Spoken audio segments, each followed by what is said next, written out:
Hello guys, what's going on? Welcome back to my channel and welcome to O Ween Day 3. Let's get into it.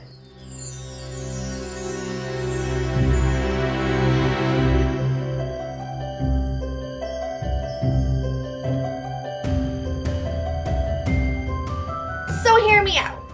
I know we're very close to the end of October and you're like, Chelsea, you're doing like a TBR-ish video with only, what are we at? 10 more days, because this is day 3. 10 more days until October is done. I know, but hear me out. Okay? I have some plans, and these are kind of shorter options, quicker reads, maybe something that you can find yourself getting into. I don't know. I don't think you can see her, but Tula's like rolling around in front of me. She's been very affectionate lately, and I don't know what to do with her about that. Because she's not one to be affectionate. Like, she never sleeps in bed with me. Last night she slept in bed with me. I don't know what's going on. I think maybe because of the cooler weather. Maybe she wants to snuggle more. I mean, we got the heater on. That's what you hear. Is my heater because it's cold in here. But anyways, so yes, so I have a couple of books that I'd like to attempt to get to by the end. Again, they are shorter books. They're quicker reads. Most of them I've got in the Nightworms, which yesterday's video was a Nightworms video. If you haven't seen that, make sure you check it out. Let's get into the books that I would like to read in 10 days. I don't know how this is going to happen, but here we go. Alright, so I don't know if you can see the pile over here, but the first 2 books I'm going to mention I have already started reading. I'm kind of vlogging it a little bit. This week's been a little crazy. I thought I was going to be way more ahead filming than I am currently, and I'm not. So, the first book is more of a rom-com, not so much of a horror book, and that is the Ex Hex by Erin Sterling. This is a kind of an adult romance book, like a rom-com-y book, but with witches. We follow Vivian, and Vivian has just gotten her heart broken by a witch. The cats are just gonna make noises. I'm sorry. Knock it off! Vivian has just gotten her heart broken by fellow witch Reese, and she has decided to curse him. Flash forward to 9 years, and we find that Vivian is still living in this small town. They're about to have this like Halloween celebration, like a founder's celebration, and it kicks off Halloween for this town because it has deep roots of witchcraft. Reese's father has decided to send him to this small town to help power back the town. But what he doesn't know is that 9 years ago when he broke Vivian's heart, Vivian actually put a curse on Reese. So when Reese comes back to the town, all these bad things start to happen, and it's been kind of funny so far. I really like it a lot. I mean, you know they're gonna fall back in love together or something along those lines, but I'm really enjoying this one. This one's great if you want something that is good for the spooky season, but you don't want horror and gore. So this is a great one to pick up. And I'm 92 pages in, so I'm on chapter 10. So I'm making good headway with this. Okay, next is a graphic novel, something I'm also reading along with the Ex Hex, and that is Fly by Night by Tara O'Connor. Again, this is a graphic novel, so a quick read, and I am definitely 184 pages in this book. In this graphic novel, we follow Dee, and Dee's twin sister has gone missing. So Dee goes back to the town where her twin sister is because her parents are divorced, so the girls were separated. Dee goes back with her father to this town to try and help and find her sister. What she finds in this town is there is some environmental things going down where they want to build a pipeline, and her class and her school is trying to stop people from doing this pipeline. And while searching for her sister, she finds a magical creature. I kind of have a feeling where this is going to go. I kind of think this is going to have like magical realism in it. But yeah, I mean, it's a really good graphic novel so far. Like I said, the pictures are just really, really wonderfully done. And I think there's going to be a big giant message at the end. But there is that creepy factor. You know, we're in the woods. She's trying to find her missing sister. There's this like magical creature. But yeah, another one too that's not so spooky and won't keep you up at night. Alright, next on the list is a little bit of a longer one, but it's not too bad, and that is The Woman in the Library by Solari Gentile. I think that's how you say her name. It is under 300 pages at 259 pages, and I'm just going to read the back of the rest of these because I haven't started reading them at all. So here we go. In every person's story, there is something to hide. The ornate reading room at the Boston Public Library is quiet until the tranquility is shattered by a woman's terrified scream. Security guards take charge immediately, instructing everyone inside to stay put until the threat is identified and contained. While they wait for the all clear, 4 strangers who happen to sit at the same table pass the time in conversation, and friendships are struck. Each has his or her own reasons for being in the reading room that morning. It just happens that one is a murderer. So yeah, this is kind of very similar to when I read, I'm trying to look up at the books. What did I read? Oh, In My Dreams I Hold a Knife. In My Dreams I Hold a Knife. This kind of reminds me of that too, but I feel like I might like this better because it takes place in a library, so you have a cozy library setting, and like the other book, you've got a cast of characters, and at least one of those characters is the murderer, and you just kind of have to try and figure out who is. So I'm very excited to read this. I think this is going to be cozy. It's supposed to storm this weekend, so if I can get these other 2 books done, this seems like the perfect stormy weather book. So, yeah, The Woman in the Library. Okay, the next couple of books are either really tiny books, they're story collections.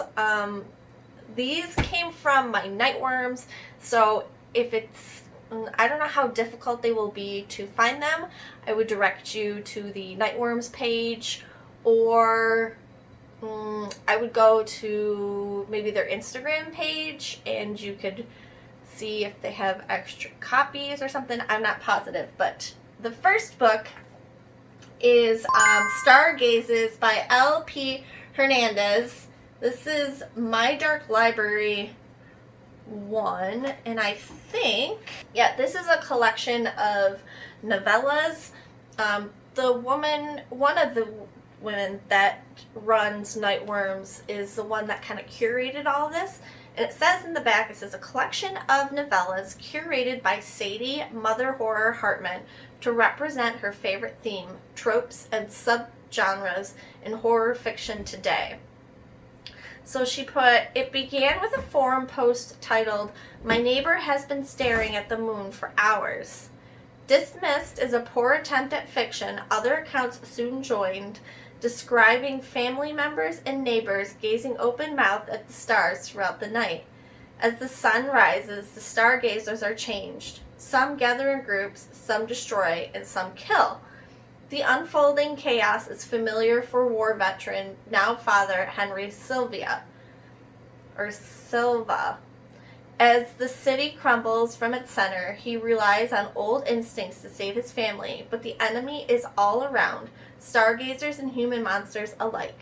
As Henry battles for survival, a dwindling online community documents civilization's end, a new beginning perhaps for what is to come. So we have a pre-apocalyptic situation. We're about to get an apocalyptic situation where there's like weird things going on.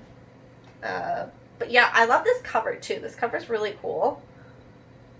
And this only has 116 pages. So something you definitely can bust out in a day if you're a quick reader. Maybe the weekend if you're a slow reader, kind of like me. So yeah, one I'm looking forward to and one I've had for quite a while. So you could probably look up My Dark Library, I think is the publisher.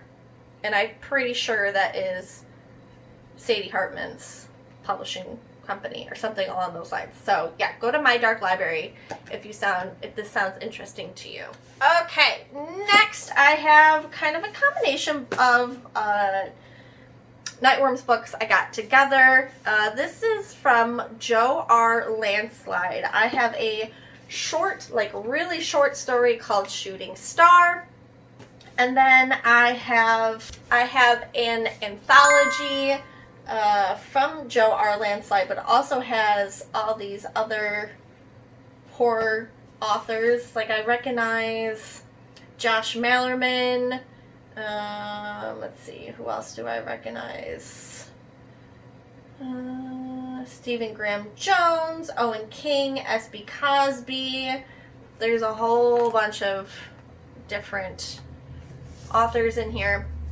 And this all kind of centers around the drive-in and kind of how creepy the drive-in is.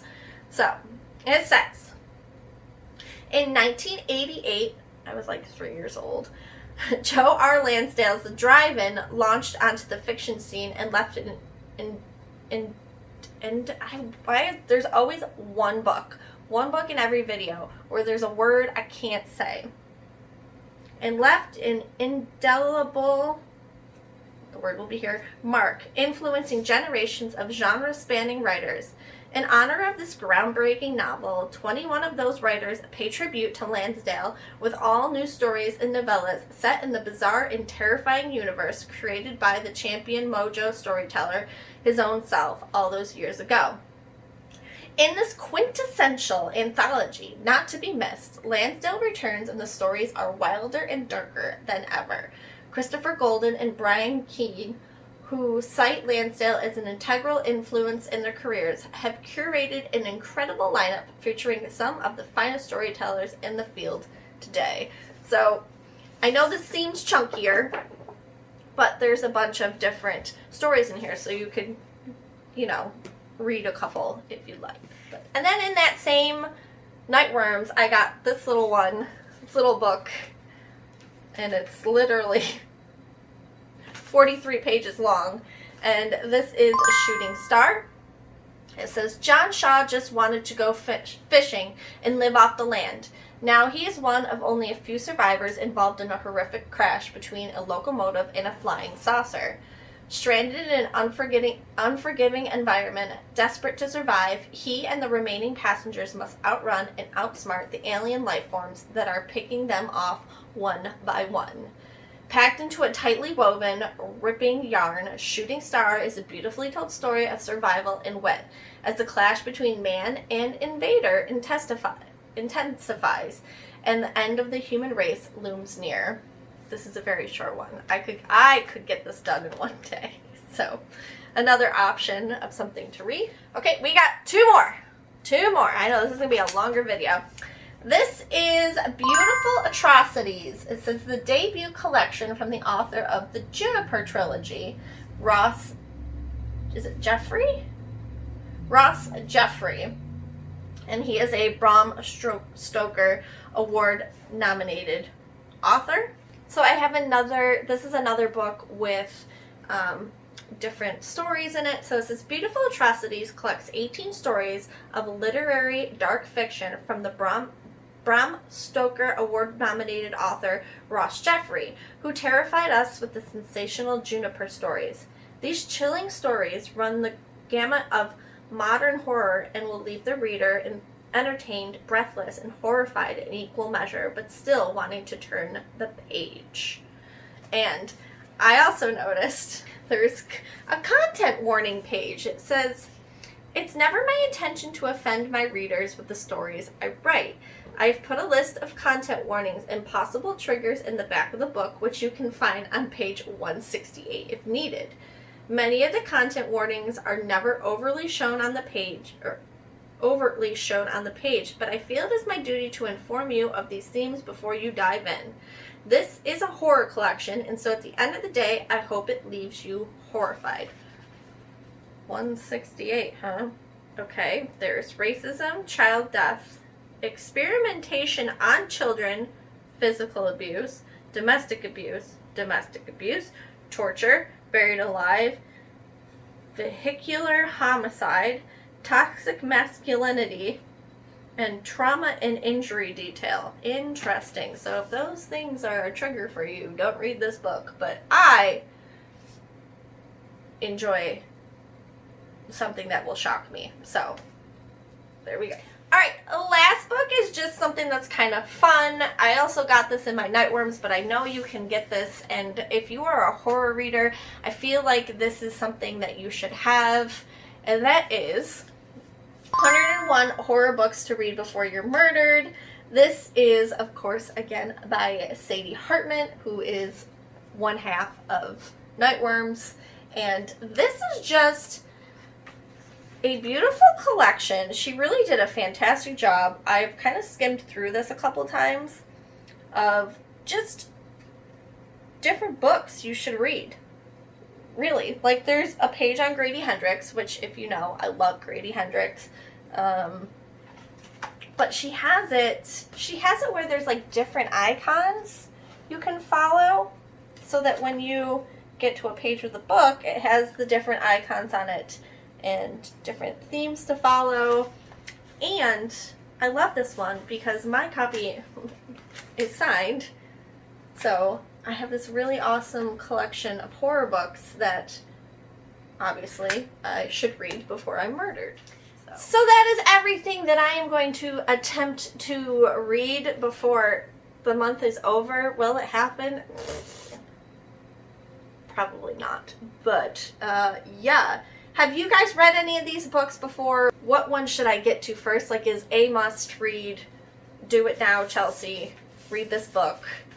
Let me know in the comments down below. As always, I'd love to hear what you guys are reading, so let me know that in the comments. If you haven't already, please subscribe. I am doing 13 days of a book a ween, so you're going to want to subscribe. You're going to want to hit your post notifications so that you're notified when the videos go live. I try to get them uploaded by 8:30 Eastern Standard Time in the morning, but sometimes, you know, I may be behind on an edit or something, so just hit those post notifications. If you've missed any of the videos so far, there is a playlist at the end screen. Make sure you watch any videos, and with that, thank you guys so much for watching. I will see you in tomorrow's video, which I think is going to be the October Unplugged book box, I think. So yeah, thank you guys so much for watching. I will see you tomorrow. Bye.